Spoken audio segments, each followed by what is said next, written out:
여러분, 3D 검사 장비라는 아주 전문적인 분야에서요, 정말 압도적인 세계 1위 기업이 하나 있습니다. 바로 고영 테크놀로지입니다.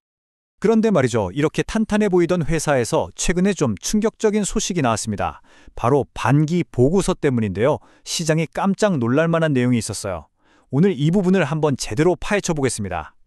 자, 보세요. 한쪽에서는 우리는 세계 시장 점유율 1위다 하고 있는데 다른 쪽에서는 상반기에 적자를 봤다는 거죠. 이 두 가지가 어떻게 공존할 수 있을까요? 정말 흥미로운 지점이죠?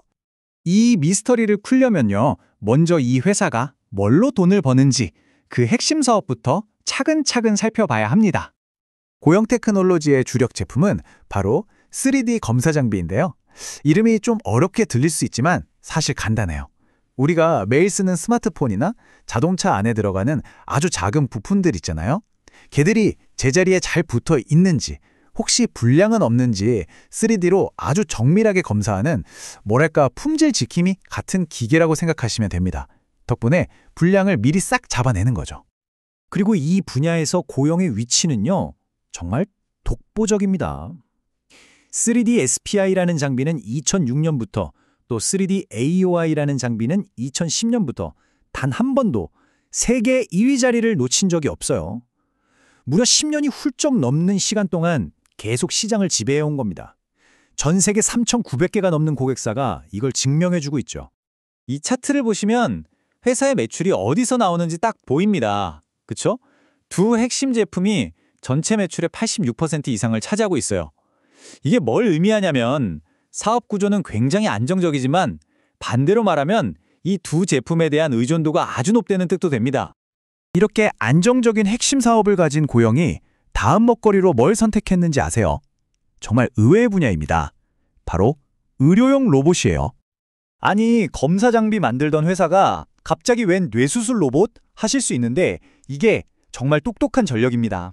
전혀 다른 분야 같지만 사실은 고영이 제일 잘하는 기술을 그대로 가져온 거거든요. 수십 년 동안 갈고 닦은 그 정밀한 로봇 제어 기술, 3D로 보는 기술을 공장이 아니라 사람의 생명을 다루는 수술실, 그것도 가장 정밀해야 하는 뇌수술에 적용한 거죠. 정말 기가 막힌 발상 전환 아닌가요?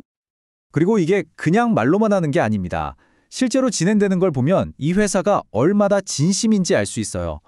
2020년에 카이메로라는 로봇을 국내에 처음 내놓고 꾸준히 병원에 공급하면서 실적을 쌓아왔고요. 결정적으로 올해 1월에 다음 세대 모델이 그 통과하기 어렵다는 미국 FDA 승인을 딱 받아냈습니다. 이건 이제 글로벌 시장으로 나가겠다는 아주 강력한 신호죠. 고영이 왜 이렇게 의료 로봇에 힘을 쏟을까요? 바로 이 숫자 때문입니다. 이 시장의 성장성을 보세요. 연평균 성장률이 무려 20.6%예요. 이건 정말 엄청난 수치거든요. 2028년에는 전 세계 시장 규모가 약 10조 원까지 커질 걸로 보이니까 이 엄청난 시장을 먼저 차지하겠다는 거죠. 자, 그럼 이제 다시 처음 질문으로 돌아가 보죠. 이렇게 잘 나가는 핵심 사업에 미래가 유망한 신사업까지 있는데 도대체 왜 상반기 실적은 적자였을까요? 지금부터 그 놀라운 보고서의 숫자를 하나하나 뜯어보겠습니다. 먼저 전체적인 흐름부터 볼게요. 최근 3년 매출액을 보면 2022년에 정점을 찍고 나서 좀 내려오는 추세가 보이죠? 아무래도 전 세계 경기가 안 좋았던 영향이 있었던 겁니다. 이게 이번 상반기 실적을 이해하는데 중요한 배경이 돼요. 그리고 바로 이 표가 이번 보고서의 하이라이트입니다. 올해 상반기랑 작년 상반기를 비교한 건데요. 잘 보세요. 매출은 조금 줄었죠.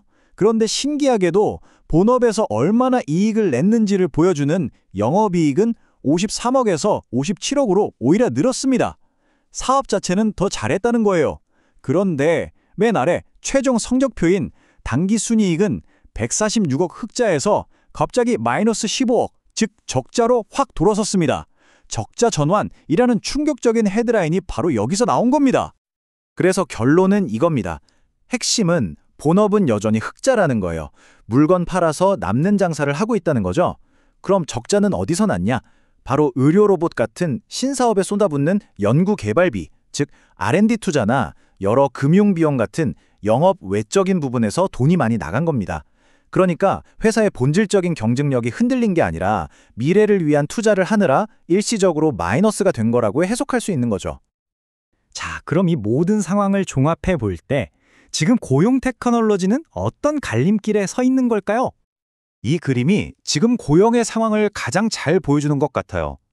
왼쪽에는 이미 다 커서 안정적이지만 더 이상 폭발적인 성장은 힘든 세계 1위의 핵심 사업이 있고요. 오른쪽에는 이제 막 씨앗을 뿌려서 돈은 많이 들어가지만 만약 성공만 한다면 정말 어마어마한 성장을 가져다줄 의료 신사업이 있습니다.